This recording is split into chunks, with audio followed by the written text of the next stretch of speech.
Name's Jarrett Munienti. I'm 21 years old. I'm a criminal justice major. I got into the field because I'm interested in serial killers and bad guys in general, why they do what they do.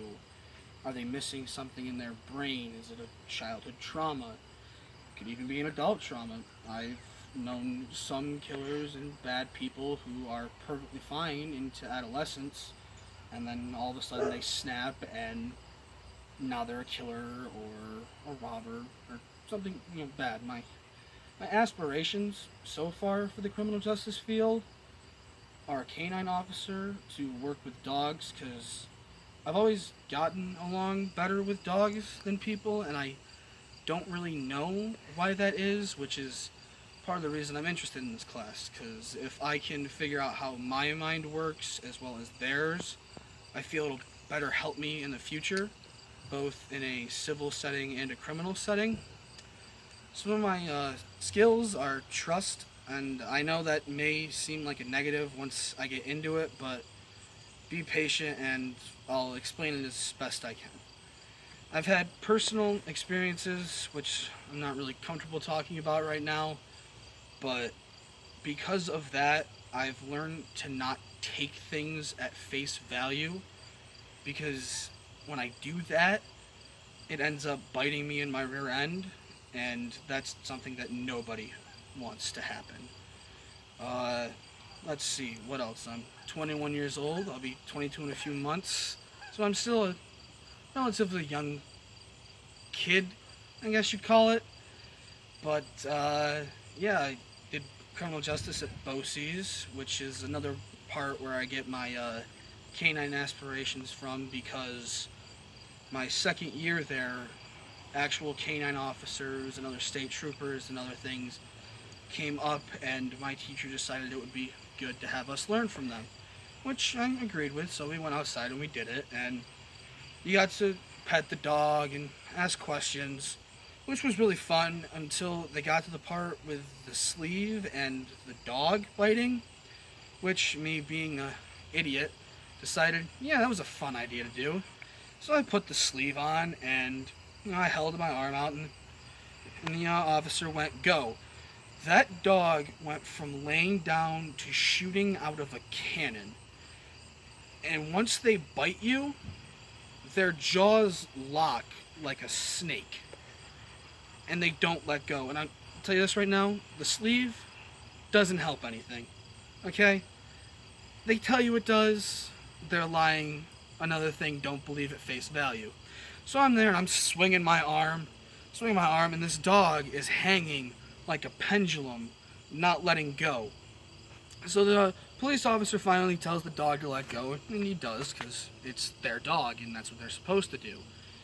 And I take the sleeve off, and I don't have them anymore, but you could see where their canines punctured my arm, which I thought to myself after, like it was a stupid decision, but my thought after that was, well, it really wasn't, because now I know what that feels like. Now I better understand what happens when I'm at a hostage negotiation or any other scene that requires my dog and myself to be there. I understand better what's going to happen once I take that dog off the leash, which is a big thing that they teach you about in criminal justice. I don't know if any of you are majoring in it, but they always teach you that you have to know what is happening. Like, if you're going to pepper spray somebody, you have to know what that's going to feel like so you can better help them, because once that happens and once things like that start to happen, they become your responsibility. And so, same thing with tasers. Well, tasers isn't a state law, and I don't believe it's a federal law either. Almost every precinct makes you take that so you can understand what they are going to go through when that happens. So back to the psychology aspect of it.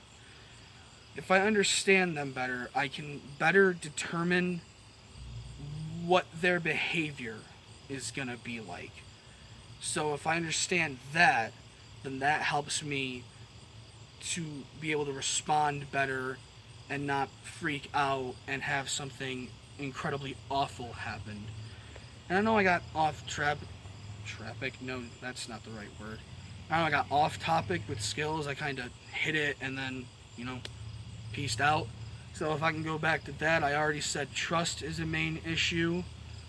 Uh, Reflecting on my own actions can be a bit of a difficulty too, which, while saying that, I think also helps, because once I do that, I won't make the same mistake twice. So I can now help people, or, take care of the bad guy or whoever it is, and, move on from there. Another one I think I have is the fact that if I'm in a private setting where there's only a few people, I can maintain a conversation because there's not many eyes on me and I won't freak out, which college will help me do, whether it be an online class like this one or actually on the campus. So that's about all there is to me. I don't really know what else to say at this point. Why are you in psychology? Although I guess another thing is, why am I in psychology? Other than the fact that it's a required class, which is a basic point that nobody wants to hear about. But I'm in psychology, as I explained earlier, to better understand, and basically the mind has always been something of a confusing point to me.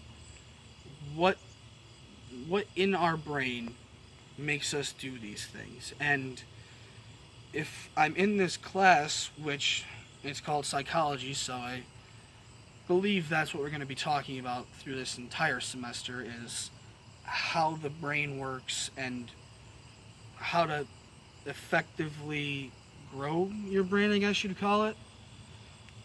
And basically, I want to be a better person, and I want to know if it's something in here that makes me kind of withdraw, or if it's just personal experiences where something bad happened and I just immediately left and don't want to talk about it anymore. Like hospitals. Hospitals are a big thing with me. I can't do them. I was 18 months old, very little, and something was wrong in my heart. And so they had to cut me open and give me open heart surgery. And because of that, now when I walk into the doctor's office or hospital or any other thing like that, if I'm told to lay down on the table, it'll take me 15-20 minutes, because the flashbacks and the little pieces of memory I have from that, laying down, all the suction cups on me, a whole bunch of doctors around me prepared to cut me open, still haunts me. And that's basically all there is to it, and I look forward to watching your videos and seeing what you're like. Have a good day.